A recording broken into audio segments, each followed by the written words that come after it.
नमस्कार दोस्तों, स्वागत है आपका सुपर स्पीड सिनेमा चैनल पर। बाय द वे, इस चैनल पर 25 के सब्सक्राइबर्स कंप्लीट हो चुके हैं और इसके लिए आप सभी का तहे दिल से शुक्रिया। खैर, आज मैं जो मूवी लेकर आया हूँ उसका नाम है कर्तव्य। ये मूवी अभी हाल ही में नेटफ्लिक्स पर रिलीज हुई है, जिसको देख के तो मजा ही आ गया। मैंने पूरी कोशिश की है इसको बेहतरीन तरीके से एक्सप्लेन करने की। अगर वीडियो अच्छा लगे तो लाइक जरूर करना। तो चलिए शुरू करते हैं फिल्म कर्तव्य की कहानी। कहानी की शुरुआत होती है जामली शहर से, जहाँ पुलिस स्टेशन में एसएचओ पवन का 40th बर्थडे सेलिब्रेट किया जा रहा है। पवन के जूनियर्स उसकी उम्र का मजाक उड़ा रहे हैं और सब हंसी मजाक कर रहे हैं। जूनियर्स उसे गिफ्ट में व्हाइट शूज देते हैं। तभी पवन की वाइफ वर्षा का कॉल आता है, जो उसे बर्थडे विश करती है। बीच में दीपक बोलता है कि मेरी तरफ से भी हैप्पी बर्थडे बोलना भाई को। पवन की फैमिली में उसकी वाइफ, एक बेटा, भाई दीपक और उसके पापा हैं। हालांकि पवन की अपने पापा से कुछ खास बनती नहीं है, क्योंकि वो बहुत अड़ियल और पुराने ख्यालात के इंसान हैं। उनके लिए घर के लोग बाद में और नाक पहले हैं, जो कभी कटनी नहीं चाहिए। खैर, अब पवन ड्यूटी पर लौटता है। आज उसे जर्नलिस्ट रीमा को एक जगह सेफली ले जाना था।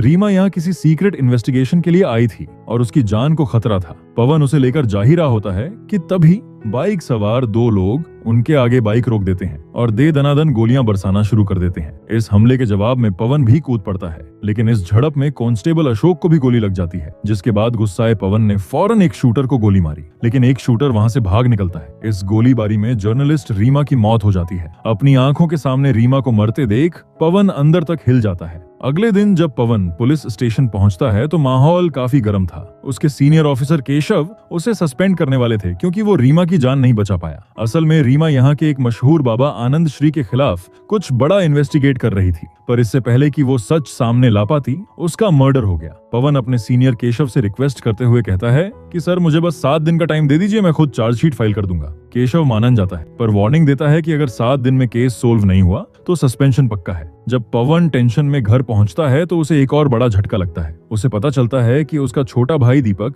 दूसरी कास्ट की लड़की प्रीति के साथ फरार हो गया है। जामली शहर में इंटरकास्ट मैरिज करना किसी गुनाह से कम नहीं था। यहाँ पे इनकी खुद की कोर्ट कचहरी पंचायत मौजूद है, जहाँ इस गुनाह की सजा सिर्फ मौत है। प्रीति के घर वाले और गाँव वाले गुस्से में पागल हो रहे थे और वो किसी भी कीमत पर दीपक और प्रीति को ढूंढकर उन्हें मारना चाहते थे। वर्षा पवन को दीपक के एक खास दोस्त कनेजा के बारे में बताती है और कहती है कि उससे जाकर पूछताछ करे। इसी बीच पवन का बेटा भी उसे बर्थडे गिफ्ट में व्हाइट शूज देता है, जो कि उसके पास पहले से खूब पड़े थे। वर्षा के बर्थडे विश करने पर पवन कहता है कि बस बर्थडे ही बोल दे यार, क्योंकि हैप्पी तो रहा नहीं। लाइफ में इतनी उथल पुथल मची है कि क्या बताऊं। अब पवन तुरंत कनेजा के पास पहुंचता है, लेकिन कनेजा उसे कुछ खास नहीं बताता। वो बस इतना कहता है कि प्रीति उनकी क्लासमेट थी और उसे ज्यादा कुछ नहीं पता। दूसरी तरफ हम बाबा आनंद श्री का एक बड़ा सत्संग देखते हैं, जहां उसके अंधभक्तों की भारी भीड़ जमा थी। सत्संग के बाद आनंद श्री का एक खास आदमी निर्मल हरपाल से मिलने जाता है। ये हरपाल वही दूसरा शूटर है जिसने रीमा पर वो खतरनाक अटैक किया था। निर्मल हरपाल को लालच देता है कि आनंद श्री उसके काम से बहुत खुश हैं और उसे बड़ा इनाम देना चाहते हैं, लेकिन हरपाल कोई बेवकूफ नहीं था। उसे खतरे का एहसास हो जाता है।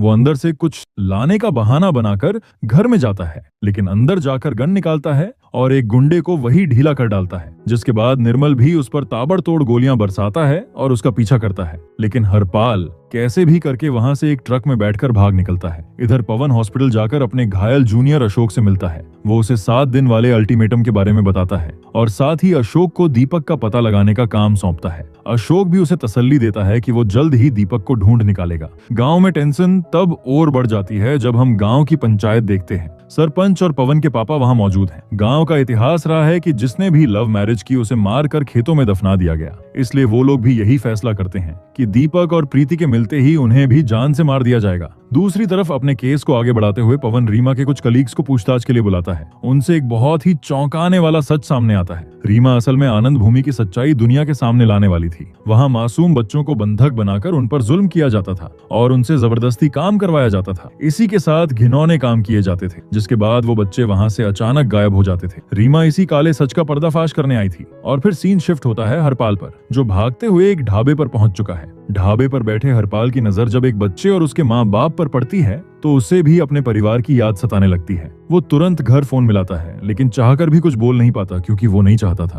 कि उसकी लोकेशन किसी को पता चले। दूसरी तरफ पवन को इस बात का पक्का यकीन हो गया था कि वर्षा को दीपक और प्रीति के ठिकाने के बारे में सब पता है। जब वो वर्षा से कड़ाई से पूछताछ करता है तो वर्षा उसे उन दोनों के पास ले जाती है। दीपक को सामने देखते ही पवन का गुस्सा फूट पड़ता है और वो उसे एक जोरदार थप्पड़ पेल देता है। वो दीपक को समझाता है कि ऐसा कदम उठाने से पहले उसे एक बार बात तो करनी चाहिए थी। पवन उन्हें हकीकत बताता है कि उनके पिता उन दोनों को जान से मार देंगे। अगर वो उनके हाथ लग गए तो गांव के लोग तुम दोनों को जिंदा नहीं छोड़ेंगे। ये सुनकर दीपक और प्रीति बुरी तरह डर जाते हैं। तब पवन उन्हें कुछ पैसे देता है और तसल्ली भी देता है कि वो जल्द ही उनके यहाँ से निकलने का कोई सेफ बंदोबस्त कर देगा। अगले दिन अशोक वो सीसीटीवी फुटेज लेकर पवन के पास आता है जिसमें शूटर्स साफ नजर आ रहे थे। फुटेज से पवन को उस बाइक का नंबर तो मिल जाता है जिस पर कातिल आए थे, लेकिन जब वो इन्वेस्टिगेट करता है तो पता चलता है कि वो बाइक तो चोरी की थी। अभी तक कोई ठोस सबूत ना मिलने से पवन काफी फ्रस्ट्रेट हो जाता है। इसके बाद बिना डरे पवन सीधा अशोक के साथ आनंद श्री से मिलने उसके आश्रम आनंद भूमि पहुंच जाता है। वहां आनंद श्री उसे डराने की कोशिश करता है और कहता है कि पवन के पिता भी उसके बहुत बड़े भक्त हैं। सिर्फ उन्हीं की वजह से वो अब तक चुप बैठा है, वरना वो पवन को कभी भी रास्ते से हटा सकता है। लेकिन पवन भी कहां दबने वाला था। वो सीधा उसकी आंखों में आंखें डालकर कहता है कि चाहे जो हो जाए वो इस केस की तह तक जाकर रहेगा। जब पवन के सीनियर केशव को पता चलता है कि पवन आनंद श्री से पंगा लेकर आया है तो वो उस पर बुरी तरह भड़क जाता है। वो पवन के हाथ में हरपाल की फोटो थमाता है और बताता है कि इसी ने रीमा का मर्डर किया है। केशव सीधा आर्डर देता है कि इससे पहले कि ये बात मीडिया तक पहुंचे, हरपाल को ढूंढो और उसे खत्म कर दो। हरपाल के लिए सीधा शूट एट साइट का ऑर्डर पास हो चुका था। इधर पवन अशोक को दीपक और प्रीति की शादी के बारे में सब बता देता है और जिम्मेदारी देता है कि वो उन्हें किसी सेफ जगह पर पहुंचा दे। अशोक भी पवन को बेफिक्र रहने को कहता है, लेकिन जब पवन घर पहुंचता है तो देखता है कि उसके पिता दीपक के कमरे की तलाशी ले रहे थे ताकि किसी तरह उसका सुराग लग सके।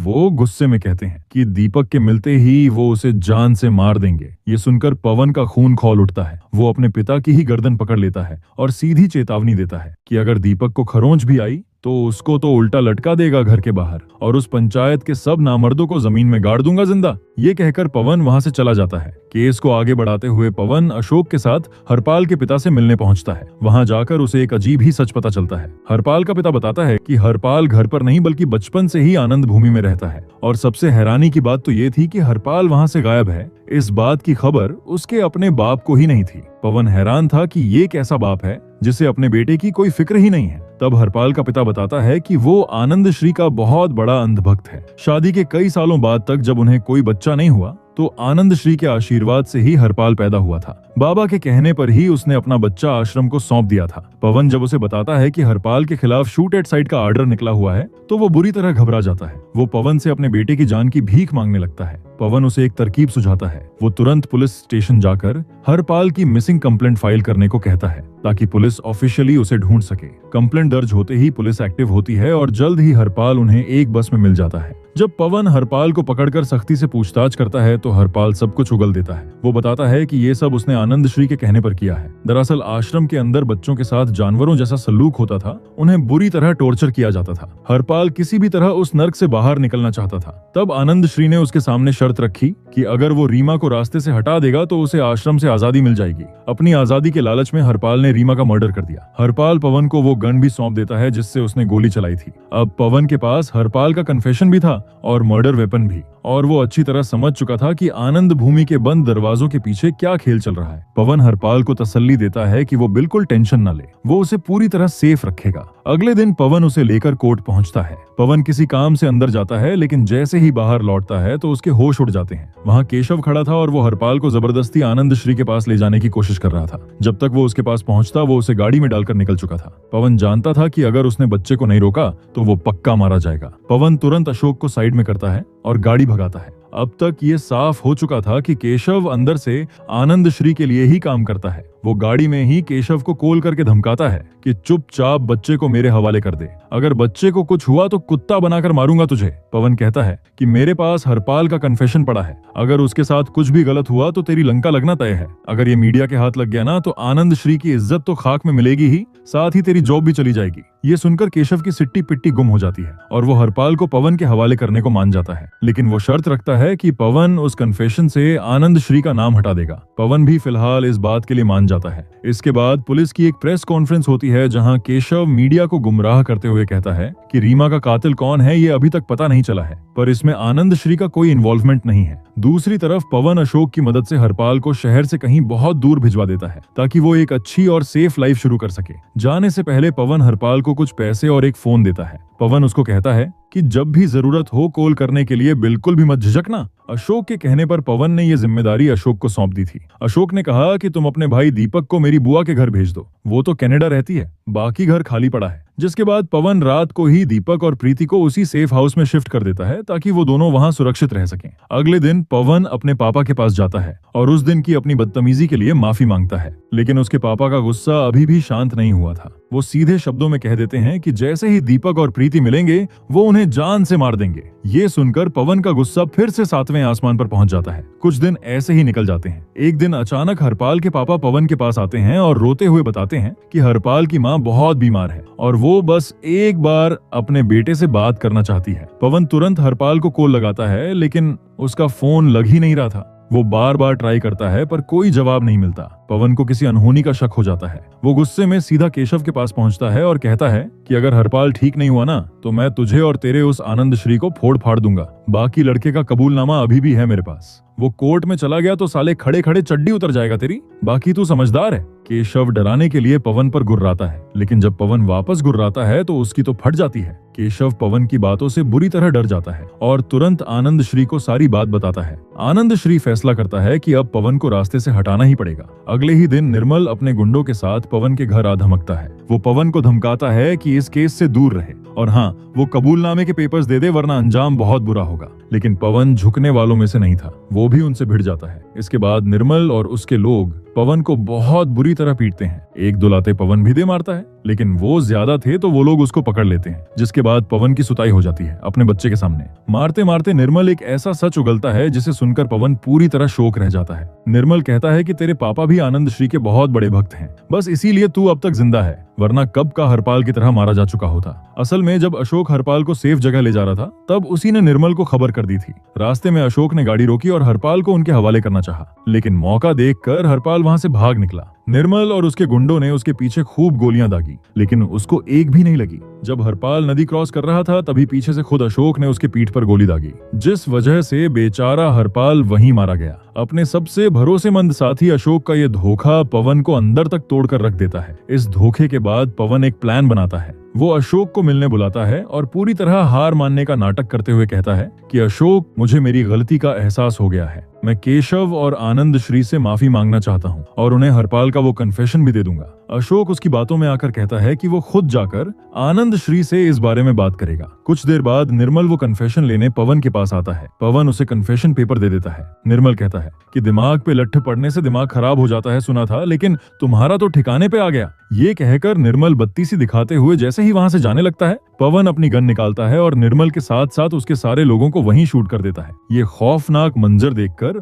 अशोक के पसीने छूट जाते हैं। वो घबराते हुए पूछता है कि आखिर तूने ऐसा क्यों किया? पवन ठंडी आवाज में कहता है कि मुझे तेरी असलियत पता चल चुकी है। वो निर्मल की गन उठाता है और अशोक पर तान देता है। मौत को सामने देखकर अशोक आखिरी दांव चलता है। वो पवन से कहता है कि तू मुझे तो मार देगा, पर अपने बाप का क्या करेगा? मैं खुद तेरे पापा को वहां लेकर गया था। जिसके बाद उनको ढूंढ लिया गया और उन्होंने दीपक और प्रीति को खुद अपने हाथों से गला रेत कर मारा और खेत में दफन भी कर दिया है। और इन सब के दौरान मैं वहीं पर था, अपनी आंखों से देख रहा था। अशोक की बात सुनकर पवन के पैरों तले जमीन खिसक जाती है। उसने सपने में भी नहीं सोचा था कि उसके अपने पिता सिर्फ अपनी झूठी शान और पुरानी सोच के लिए अपने ही बेटे की जान ले सकते हैं। इस भयानक सच और अशोक के धोखे से पवन का खून खौल उठता है और वो बिना कुछ सोचे अशोक को भी वहीं गोली मार देता है। अशोक मर चुका था पर पवन उस पर गोली चलाना बंद नहीं करता, क्योंकि इसी गद्दार की वजह से हरपाल की मौत हुई थी। इसके बाद पवन सीधा केशव को कॉल करके वहां बुलाता है। जब केशव आता है तो पवन उसके कान में फुसफुसाते हुए कहता है कि इन सबको मैंने मारा है, लेकिन अब तुम्हें दुनिया को यही कहानी सुनानी होगी कि हरपाल का कन्फेशन हासिल करने के चक्कर में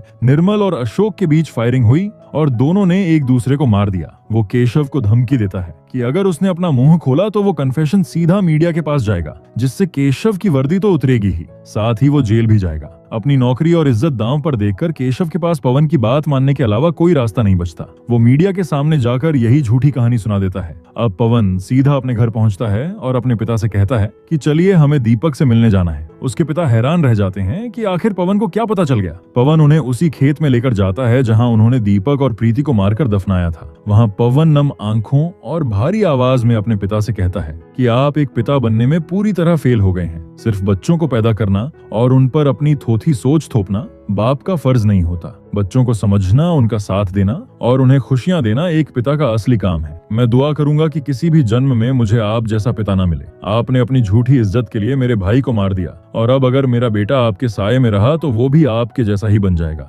इसलिए मुझे उसे बचाना ही होगा। और इतना कहकर पवन अपने ही पिता को गोली मार देता है। भारी कदमों से पवन घर लौटता है और अपनी पत्नी वर्षा और अपने छोटे से बेटे को कसकर गले लगा लेता है। वो मन ही मन फैसला करता है कि वो अब सब कुछ एक नए सिरे से शुरू करेगा ताकि वो अपने परिवार को एक अच्छी लाइफ दे सके। और इसी इमोशनल और डार्क नोट पर कर्तव्य मूवी की कहानी खत्म हो जाती है। तो दोस्तों, ये थी कर्तव्य मूवी की कहानी। अगर आपको इस मूवी की कहानी और मेरा एक्सप्लेनेशन पसंद आया हो तो वीडियो को लाइक, कमेंट और शेयर जरूर करना। और हाँ, मेरे चैनल को सब्सक्राइब करना बिल्कुल मत भूलना। मैं मिलूंगा आपसे जल्द किसी और कहानी के साथ। तब तक के लिए धन्यवाद।